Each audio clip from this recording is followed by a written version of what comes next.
తర్వాతే ఇంకొకటి ఇలా చేసుకోవాలి. సరే, గాజు బౌల్ తీసుకోండి. ఒక పేపర్ మీద మీ కోరిక రాసుకోండి.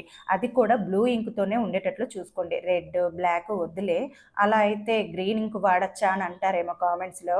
ఏ కలర్ వద్దులేండి. బ్లూ కలరే చూసుకోండి. సరే, రాసిన పేపర్‌ను బౌల్‌లో పెట్టండి. దానిపైన పేపర్ కనిపించకుండా బియ్యం పోసేయండి. ఇంకా నెక్స్ట్ కాయిన్స్ తీసుకోవాలండి. కాయిన్స్ మొత్తం 8 ఉండాలి. 1 రూపీ అయినా పర్వాలేదు, 2 రూపీస్ అయినా పర్వాలేదు. మనకు కావాల్సిన కాయిన్స్. ఈ 8 కాయిన్స్‌లోని 3 కాయిన్స్ తీసుకొని ఆ బియ్యం మీద పెట్టండి. తర్వాత ఈ కాయిన్స్ కూడా కనిపించకుండా మళ్ళీ బియ్యం పోసేయండి. ఇంకిప్పుడు ఇంకొక 3 కాయిన్స్ తీసుకొని మళ్ళీ బియ్యం మీద పెట్టండి. తర్వాత ఈ కాయిన్స్ కూడా కనపడకుండా బియ్యం పోసేయండి. తర్వాత మిగిలిన 2 కాయిన్స్ కూడా తీసుకొని బియ్యం మీద పెట్టండి. ఇప్పుడు మళ్ళీ కాయిన్స్ కనపడకుండా బియ్యం నిండుగా పోయండి. అంటే బౌల్ నిండేంత వరకు పోయండి.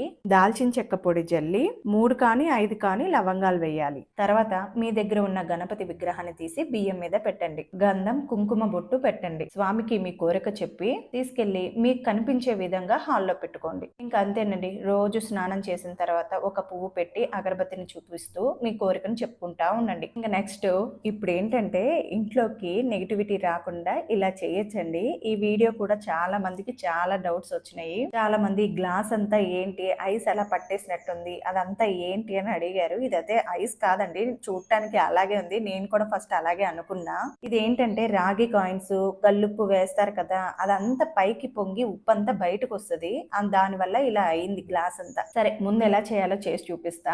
ఒక గాజు గ్లాస్ తీసుకోండి. అందులో గల్లుప్పు వేసి 6 రాగి కాయిన్స్ వేయండి. తర్వాత ఈ గ్లాస్ లో నీళ్లు పోయాలండి. అంటే నిండుగా కాకుండా సగానికి పైకి నీళ్లు నింపాలి. ఇది పెట్టడానికి కూడా వారం, తిథి, రోజు ఏ సంబంధం లేదండి. మీకు కుదిరినప్పుడు పెట్టండి. కానీ శుక్రవారం మాత్రం